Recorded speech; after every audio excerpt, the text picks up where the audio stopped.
مسائل کے لیے کہ ہم زیارات و مکتبات عالیات کو کیوں جاتے ہیں، تشدد کا بھی نشانہ بنتے ہیں، معترضین اعتراض بھی کرتے ہیں، گولیاں بھی برساتے ہیں، اور وہ بھی زائرین تھے جنہوں نے بازو بھی کٹائے تھے زیارات کی۔ اس کا تھوڑا سا مجھے بیک گراؤنڈ بیان کرنا ہے۔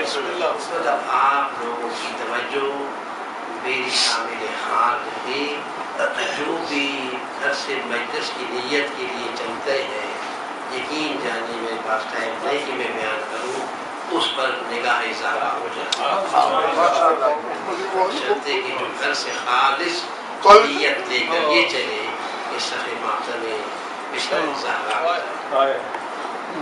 کسی قسم کا اور خیال نہ ہوتے۔ تو میں آج صرف اور صرف یہ عرض کرنا چاہتا ہوں، اس قرآن مجید کی آیت مجیدہ کے ذیل میں کہ اللہ ارشاد فرما رہا ہے ہدی للمتقین، یہ ہدایت ہے متقین کے لیے۔ آپ کو یہ کہے کہ اللہ یہ تو متقین کے لیے ہدایت ہے تو ہم تو متقی ہی نہیں ہیں، تو ہم کدھر جائیں؟ اعتراض فکر ہو سکتی ہے۔ تو اس سے پہلے ترجمہ سے پہلے متقی کیا معنی سمجھنا ہے کہ متقی کہتے ہیں، اگر وہ ہے ہی متقی ہے اس کے لیے ہدایت نہیں، متقی اسے کہتے ہیں جو فکر نجات رکھتا ہو۔ بہت خوبصورت بات، بہت خوبصورت بات، اسے آخرت رکھتا ہو۔ متقی اسے کہتے ہیں جو اللہ کے غضب سے ڈرتا ہو۔ متقی اسے کہتے ہیں جو بد انجامی سے بچنا چاہتا ہو۔ اس کے لیے یہ ہدایت ہے۔ بہت اچھا، جس کے لیے یہ ہدایت ہے تو یہ ہے سامع، اس کے لیے امام بھی ہونا چاہیے، اور وہ امام ہے امام المتقین علی ابن اللہ صلی اللہ محمد وآل محمد۔ جو زیادہ اتقاب گامزن ہوگا اسی کا امام، اسی کا رہبر، اسی کا پیشوا علی ابن ابی طالب ہوگا۔ صلوات اللہ صلی اللہ محمد وآل محمد۔ یہاں سے میں نے بات شروع کی تھی، میں اس طرف جانا چاہتا ہوں کہ ہم مزارات عالیات پر کیوں جاتے ہیں۔ تمام اعتراضات کا دو چار جملے سنشیا میرے بھائیوں کے ذہن میں یہ بات ضرور نقش رہے کہ قول رسول، فعل رسول، تقریر رسول حدیث کہلاتے ہیں، علماء عامہ و خاصہ کے قول، فعل اور تقریر۔ تقریر سے یہ مراد نہیں جو ممبر پر کی جاتی ہے، تقریر سے مراد یہ حیات پیغمبر میں ہم کوئی عمل کریں اور اگر وہ عمل قبیح ہے تو پیغمبر روکیں گے، منع فرمائیں۔ اگر وہ کبھی یا اخبار نہیں ہے تو ان کی خاموشی جو ہے، ان کا سکوت جو ہے، علماء امامیہ نے، علماء محدثین اہل تسنن نے تسلیم کیا کہ پیغمبر اسلام کی خاموشی جو ہے وہ حدیث کے تحت یہ مفہوم حدیث ہر سنی شیعہ کے ذہن میں رہے۔ یہ گراؤنڈ ہے، اس پر بڑی بحث ہو سکتی ہے، مگر مجھے چند جملے بیان کریں۔ آگے قرآن کی آیت کیا کہہ رہی ہے؟ آگے علائم صفات متقی بیان کرتا ہے قرآن مجید۔ یہ ہدایت کی کتاب کہ متقی کون ہوتا ہے؟ نماز قائم کرنے والا ہوتا ہے، زکات دینے والا ہوتا ہے۔ یہ ایک صفت، تمام صفات نہیں، ایک صفت یہ بتائی، لفظوں کے ترجمہ پہ غور کرنا ہے آپ لوگوں کو۔ قرآن سب پڑھتے ہیں، ہم بھی پڑھتے ہیں، آپ بھی پڑھتے ہیں، کہ وہ لوگ ہیں جو نماز قائم کرتے ہیں، زکات دیتے ہیں، وَمِمَّا رَزَقْنَاهُمْ يُنْفِقُونَ، جو ہم نے، اس کا کیا ترجمہ آپ پڑھتے ہیں؟ رزقناہم، جو ہم نے انہیں دیا ہے وہ ان میں سے انفاق کرتے ہیں۔ اگر کوئی رزقنا کو رزقنا رے پر فتح پڑے یا نصب پڑے تو اس کے معنی اور ہیں، اور رے پر اگر جر پڑے کسرہ پڑے تو اس کے معنی اور ہے۔ رزقنا کے معنی یہ ہے کہ جو کچھ اللہ نے دے دیا، اور رزق کے معنی اس کے نہیں کہ رزق اور ہے رزقنا اور ہے۔ ہم اس کے معنی صرف یہ سمجھے کہ سائل آیا، اس کو ہم نے دسترخوان سے ایک روٹی اٹھا کر دے دی تو ہم رزقنا ہم ينفقون کے مقدار بن گئے۔ یہ کج فہمی ہے۔ رزق کی اب دو قسمیں ہیں جی، ایک رزق مادی ہے، ایک رزق معنوی ہے۔ سبحان اللہ۔ رزق مادی کیا ہے؟ رزق مادی یہی ہے کہ اللہ نے آپ کو بہت غلہ دیا، اناج دیا، میوہ دیے، باغات دیے، ثمرات دیے، پھل دیے، تو آپ اللہ کی راہ میں انفاق کرتے ہیں، تو یہ متقی کی علامت ہے کہ متقی اللہ کا دیا ہوا رزق خزانہ نہیں کرتا، وہ بانٹتا ہے، جمع نہیں کرتا۔ یہ ایک صفت اللہ میں۔ اور رزق معنوی کیا ہے؟ رزق معنوی یہ نہیں ہے کہ غلہ ہے، جو ہے گندم ہے، مکئی ہے، پراٹھا ہے، بریانی ہے، نہیں۔ رزق معنوی یہ ہے اللہ نے جس نعمت سے تجھے نوازا اس نعمت کا بھی انفاق کر اللہ کی راہ میں۔ اس نعمت بہت خوب۔ بھائی اللہ نے ہمیں علم دیا، جی جی جی جی، علم کا انفاق کر، علم حیات دیا، علم طب دیا، علم دین دیا، علم کلام دیا، بہت اچھے۔ جو بھی تجھے علم ملا ہے اس کا انفاق کرنے والا متقین کی صفت ادا کرنا۔ بہت اچھے، بہت اچھے۔ تمہیں منصب دیا، یہ کہتے میری سائی جمیلہ کا ہے، ہم نے منصب کا حصول، کبھی یہ گمان نہ کرے کہ تیری سوائے سائی جب تک اللہ کا فضل نہیں تجھے کوئی منصب نہیں مل سکتا، جب تک نگاہ معصومین نہیں کوئی منصب نہیں مل سکتا۔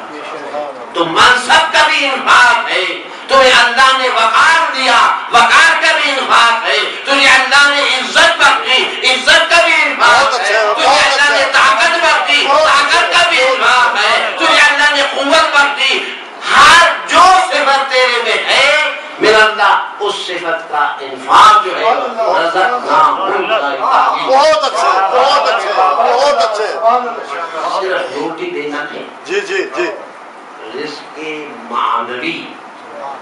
معنوی تو اس کو پروردگار عالم نے اللہ کہے کہ جلد از جلد برآمدہ پہنچو۔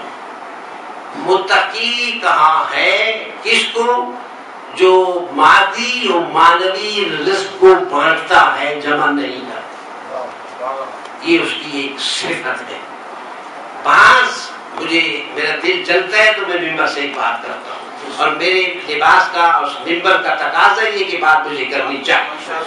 جب ایک گھنٹہ ذکر فضائل ہو تو وہ ہماری مجالس کی زینت ہے، لیکن جہاں ایک گھنٹہ ذکر فضائل ہو وہاں 40 منٹ ذکر سیرت آل محمد بھی بیان ہو، جھلک اس کی بیان ہو جائے۔ بہت اچھے۔ فضیلت کے ساتھ سیرت کیا تھی جن کے ہم مأمون ہیں، جن کے ہم فالوورز ہیں، جن کے ہم پیروکار ہیں، تو جناب بس اسی اشارے میں سب کچھ بات مل جائے۔ جناب امیر المومنین علی صلی اللہ محمد وآل محمد۔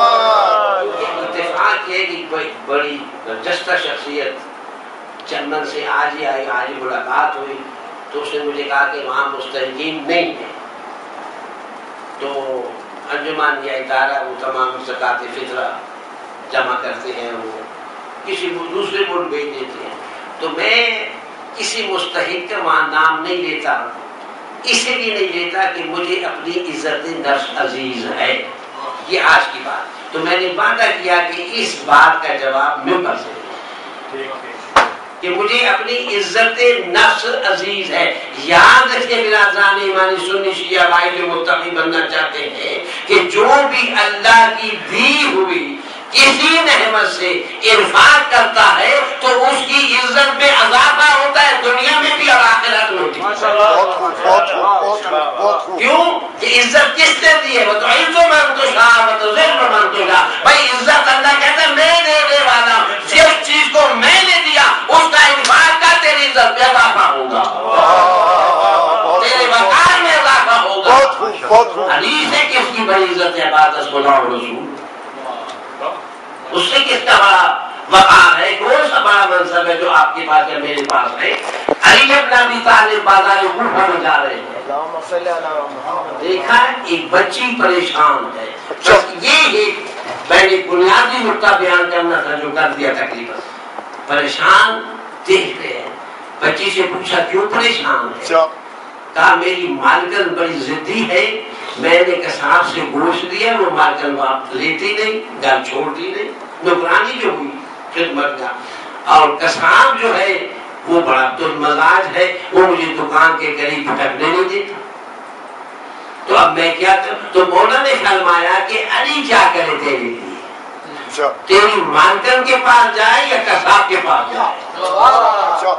دیکھیے میں معاشرتی بات کر رہا ہوں، ہمارے معاشرے میں سماج کی بات کر رہا ہوں، شریعت کے بھی میں نے بات کی کہ مطلب کہ معاشرے میں بعض ایسے پیشے ہیں جن کو ہم گھٹیا سمجھتے ہیں، یہ دھوبی ہے، یہ نائی ہے، یہ کسائی ہے، یہ حلوائی ہے، یہ فلاں ہے، یہ مصلی ہے، یہ جادوگر، یہ معاشرے کے پیشے میں.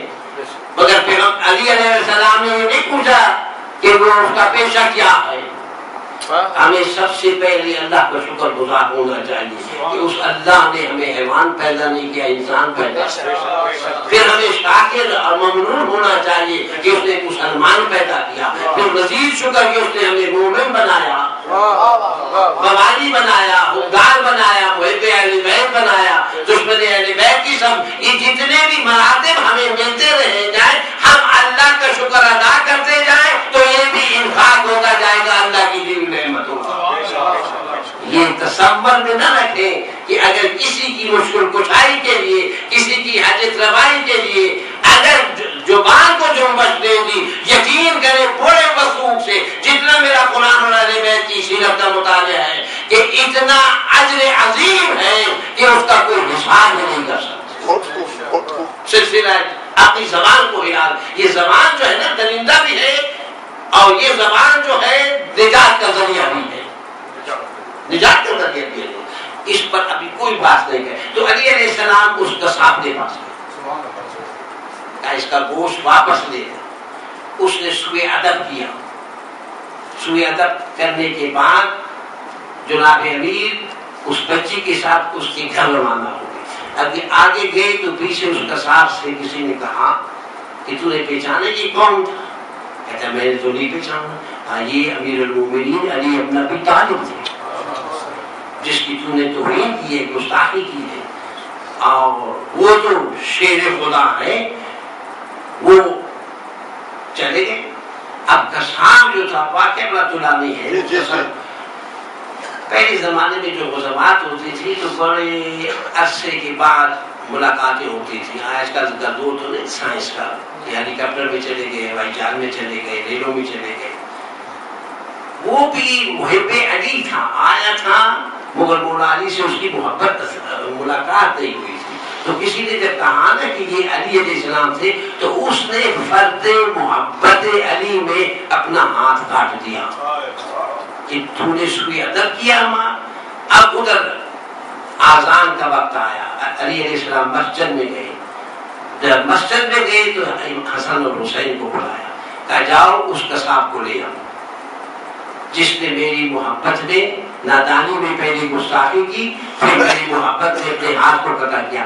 لابدار سے پہلے اس کا ہاتھ جوڑا اور اسے یہ نصیحت کی کہ دیکھ جب بھی تو تجارت کرے، سودا بیچے تو تیرے دل اور دماغ میں اللہ کی خشوعیت ہونی چاہیے. یعنی تو اللہ سے ڈر کر کام کر، بندے سے ڈر کرنا، اس لیے کہ جب تو اللہ سے ڈرے گا تو بندوں کا خوف تیرے دل میں نہیں آئے گا. مولا جی کے لابدان سے درست ہوا. صلوات پڑھنے میں بعد میں بیان یقیناً میں نے وعدہ خلافی کی ہے، بات کو لمبا کیا. بہرحال اللہ ہمیں توفیق عطا فرمائے کہ ہم متقین کی صف میں چلے جائیں. اور متقین کی صف میں جانے کے لیے پہلی شرط یہ ہے کہ وہ اللہ کی دیے ہوئے مال سے صرف نہیں، اللہ کی دی ہوئی نعمتوں سے وہ انفاق کرے گا، اس کا تحفظ نہیں کرے گا، اس کو نہیں بچائے گا. دوسری بات کہ جو انفاق کرے تو وہ متقی کہلاتا ہے، اور متقی کا بڑا درجہ ہے، تو کیا شہید کا درجہ اس سے بلند نہیں؟ جہاد و فوق والبر، جہاد جو ہے تمام نیکیوں سے فوق ہے، بلند ہے جہاد، یعنی جو شہید ہو جائے اللہ کی راہ میں تو وہ زندہ ہے، قرآن جی کہتا ہے۔ تو جب ایک مجاہد اللہ کی راہ میں شہید ہو جائے تو زندہ ہے، تو پھر سید الشہداء کے بارے کیا ہے؟ بس اسی پر کہتے ہیں کہ آپ جب شہید کو زندہ مانتے ہیں تو توبہ قبول پر کیوں جاتے ہیں؟ یہ باتیں عالیہ سے پرویز شوکر صاحب نے مزار پہ گئی جناب سید السلام اللہ کو بھی نصیب کرے۔ تو یہ تو جب تک ان کی نگاہ کرم نہ ہو جائے کوئی جا ہی نہیں سکتا، جب وہ بلاتے ہیں تو ہم جاتے ہیں۔ تو شہید شہادت کا درجہ ہر نیکی سے بلند ہے، ارجمند ہے، تسلیم۔ تو جو نیک انفاق کرے وہ متقی ہے، اور جو جہاد کرے وہ شہید ہے۔ اور واقع فطرت جو ملتا ہے کہ جب امام حسین علیہ السلام اس دنیا ازالی میں تشریف لائے اور جبرائیل امین پیغام و تہنیت لائے، ایک جزیرے سے گزر ہوا، دیکھا کہ ایک فرشتہ معذب ہے، بال جلے پڑے ہیں، کہاں جا رہے ہیں؟ سنا وہ آپ کا واقعہ، مجھے جہاں سے میں نے بات شروع کی تھی وہاں باہر لے جانا چاہتا ہوں، توجہ رکھیں گے وہ میں وہاں انشاءاللہ واپس۔ وہ فرشتہ جو تھا معذب سے کہا کہ کہاں جا رہے ہیں؟ کہ بھائی حبیب خدا کی بارگاہ میں پیغام و تہنیت سے جا رہے ہیں، مجھے بھی لے چلو۔ لے گئے، جب بارگاہ رسالت میں پہنچے کہا یا نبی اللہ، اللہ نے تہنیت کا پیغام دیا، اور یہ فطرت جو ہے یہ ہمارے ساتھ ہے، یہ معذب ہے، یہ بھی آیا ہے۔ اب میں مسلمانوں سے آپ سے سوال کروں کہ جب فطرت معذب تھا پیغمبر کی بارگاہ میں آ گیا رحمت اللہ علیہ، انوار صاحب نیند تو نہیں آ گئی؟ شروع میں تو بڑی آواز کر رہے تھے،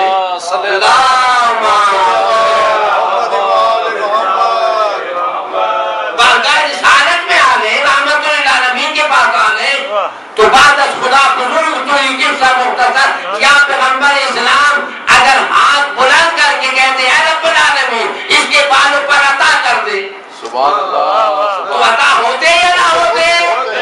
بتائیں کلمہ پڑھنے والوں ہوتے، مگر اللہ کے نبی نے ایسا نہیں کیا، نہ دعا کی، نہ دم کیا، نہ درود کیا، نہ ہاتھ کو مس کیا۔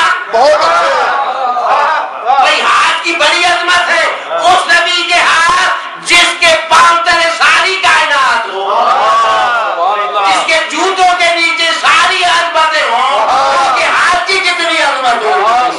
اگر وہ دست شفقت پھیر دیتے تو بالوں پر نہ جاتے، نہیں پھیرا، اس لیے کہ سمجھ جاؤ قیامت تک کہ میں عظمت حسین بتانا چاہتا ہوں۔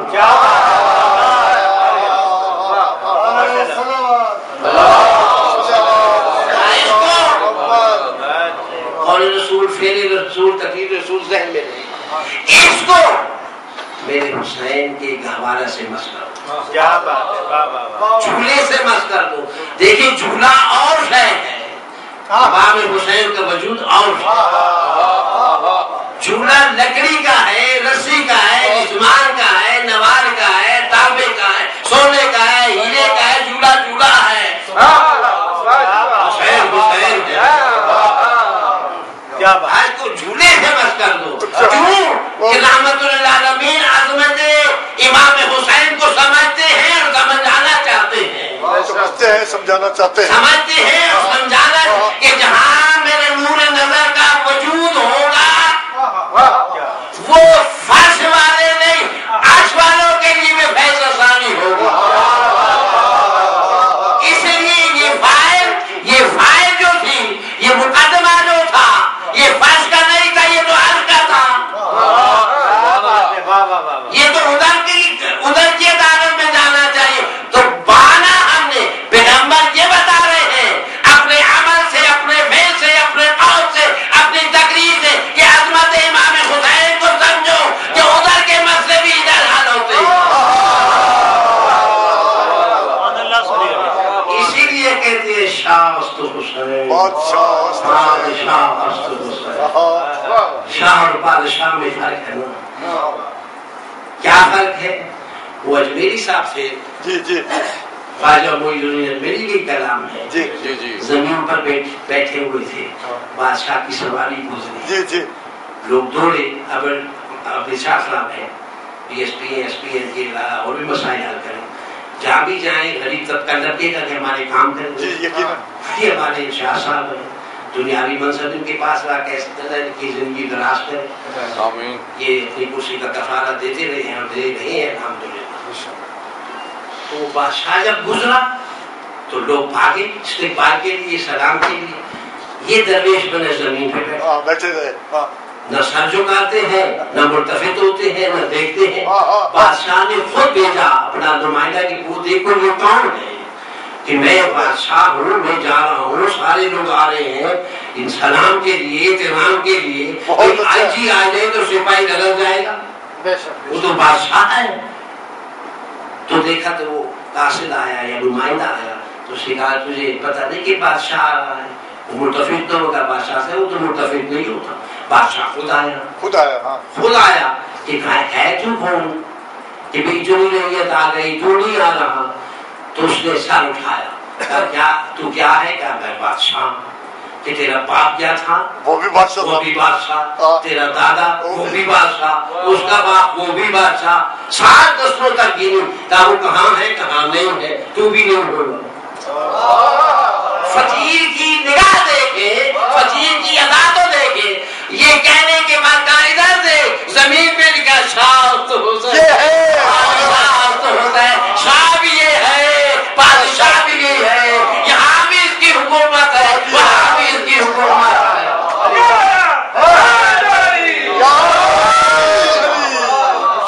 ہم اس لیے جاتے ہیں، شوکت صاحب آپ اسی لیے گئے نا، اس لیے جاتے ہیں کہ جہاں وجود ہوگا امام حسین کا، زمین والوں کے لیے بھی فیض بٹے گا، آسمان والوں کے لیے بٹے گا، بس دامن اٹھا کر وہاں فیض مانگنا ہے،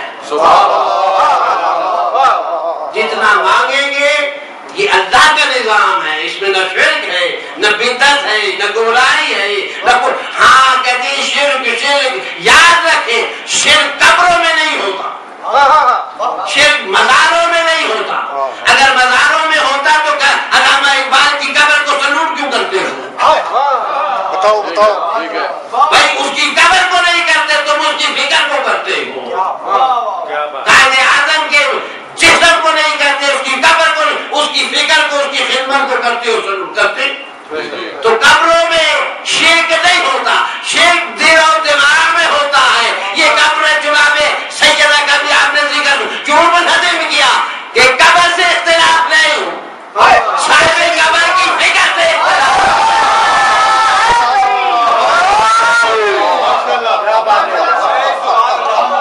بھائی پاکستان میں بھی تو مزار ہیں، ایران میں بھی ہے، تہران میں بھی ہے، ایران میں بھی ہے، شام میں بھی، جناب زہرا کی قبر سے کیوں ضرورت پڑی؟ اس چیز کی دلیل ہے کہ فاطمہ زہرا کی فکر سے مخالفت ہے، وہ فاطمہ زہرا جس کی عظمت پیغمبر اسلام نے بتا دی، جس کی عظمت امام حسین نے بتا دی۔ آپ نے واقعہ سنا نہیں امام حسین علیہ السلام اونٹ پہ سوار ہوئے نہیں ہوئے، اجازت دے کے سوار ہوئے تھے نانا سے نہیں، تو جب زیرے کے ساتھ جب چادر کے نیچے آئے تو اجازت مانگ رہے ہیں یا حسین کیوں؟ اس لیے کہ قیامت تک میں اپنی مادر گرامی کی چادر کی عظمت بتانا چاہتا ہوں کہ وہ جیسا حسین نانا کے پل پہ سوار ہونے والا حسین ماں زہرا کی چادر کے نہیں آتا، مسلمانوں اے نبی کا کلمہ پڑھنے والوں وہی چادر چلائیے، وہی دروازہ چلائیے، اسی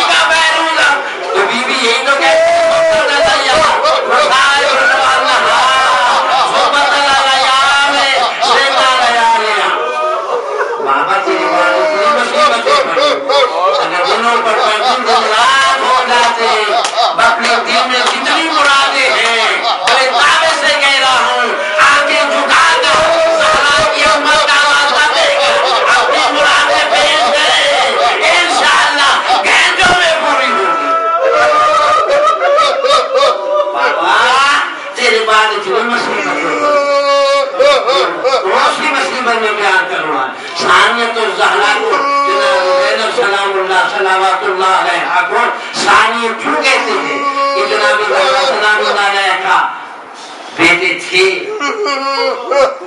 بابا تھا، شوہر تھا، عورت کے 4 مرحلے ہوتے ہیں، بھائی نہیں تھا. جو گوشہ بھائی کا رہ گیا تھا وہ بیٹی زینب آیت اللہ دست غیب نے لکھا، بڑا مختصر مسائل. اللہ آپ کی جو بچیاں گھر میں بیٹھ کے اپنے گھروں میں ہمارے نگاہوں میں آپ نے شرکت کی ہوگی تو حق میں دکھایا جاتا ہے. جب بی بی زینب سلام اللہ علیہ کے حق میں کی بات آئی، بڑی ذمہ داری سے پڑھتا ہوں میں. کیا لکھایا علی علیہ السلام؟ عبداللہ 2 باتیں لکھ لو. کیا کہ بن بھائی نہیں رہ سکتے،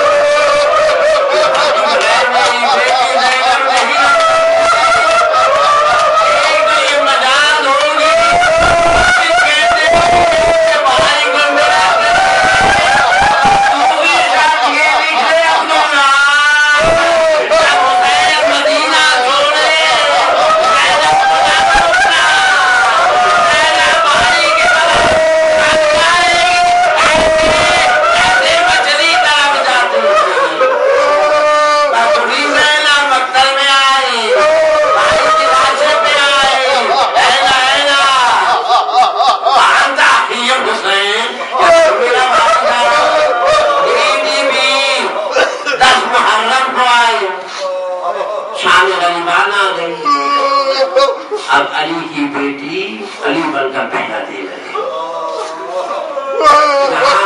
دستور ہے کہتے ہیں نا، خبردار خبردار الگ کا دستور تھا، حافظ یا حافظ.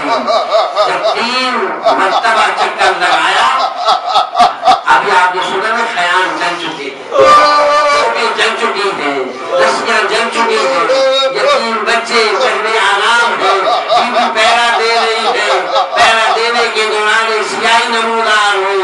اما فضا قریب آئے، کہا دانی کو لوٹنے والا آ رہا ہے. کہا لوٹنے والا جب سنا کہا اسے روک دے، اسے کہ ہم لوٹ چکے، اگر لوٹنا ہے تو بات آنا. حسین کے یتیم آرام کرے، سوال نہ رکا، پکارا. بی بی زینب نے پاسبانی کو سوال کے قریب آئے، پوری ذمہ داری سے پڑھو، ایک ہاتھ سے پڑھو،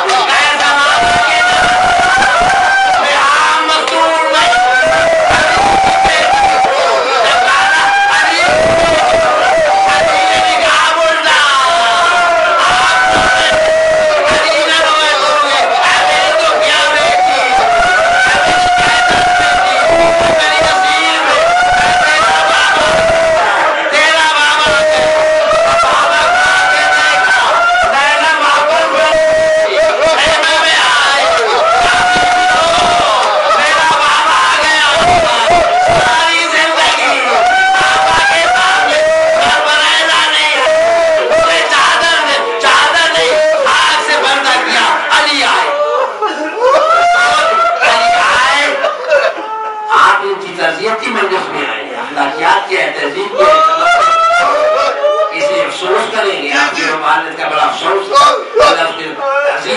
تو جو کائنات کو تہذیب سکھانے والے ہیں یا فطرتی طور پہ مسائل پر علی علیہ السلام کا آنا ثابت، جب آئے تو خاموش بیٹھ گئے. یہ فطرتی بات ذہن میں ہے.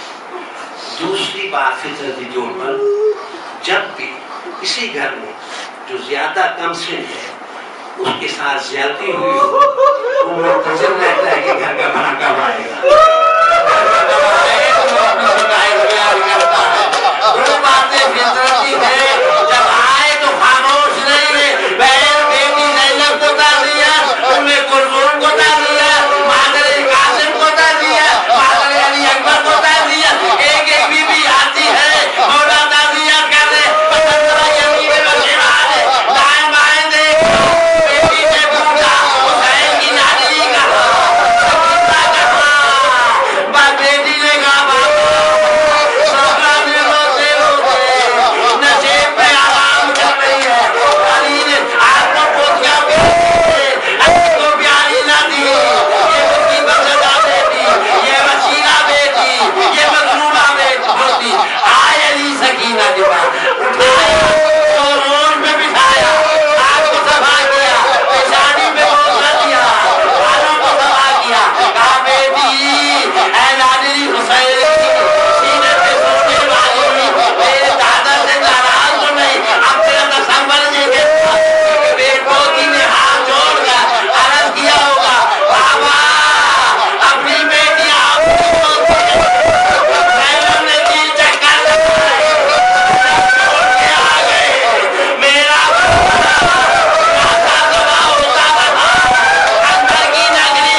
آمین حاضرین جو صفی اعضاء پہ